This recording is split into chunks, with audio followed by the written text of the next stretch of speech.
Mais je veux dire, c'est pas qu'en Libye, à mon avis. Oui. Mais M. Bourdin, on le sait depuis longtemps.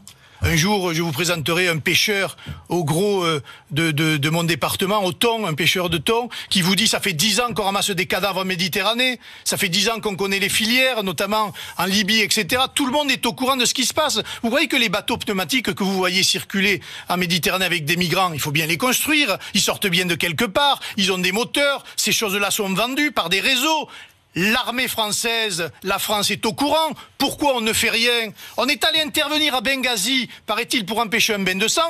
Aujourd'hui, nous avons le bain de sang et un esclavagisme moderne par rapport à l'Afrique dont personne ne parle. Moderne, il n'y a pas d'esclavagisme moderne, il y a un esclavagisme. Voilà, tout simplement. Sans compter le soutien des gouvernements français à des dictateurs africains qui permettent précisément la misère de leur peuple et qui les poussent à l'immigration. Et ça, on doit en sortir rapidement. Vous avez tout un tas de pays comme ça, je pense au Congo-Brazzaville, par exemple, qui est on va dire, une semi-dictature aujourd'hui.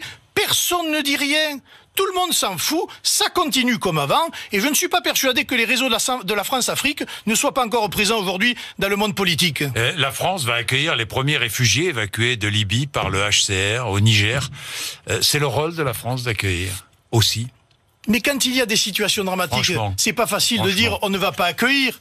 C'est pas facile de dire on vous remet à l'eau. Oui, mais Monsieur Bourdin, dans l'Afrique qui démographiquement explose, qui implose par les guerres civiles, par la misère économique, etc.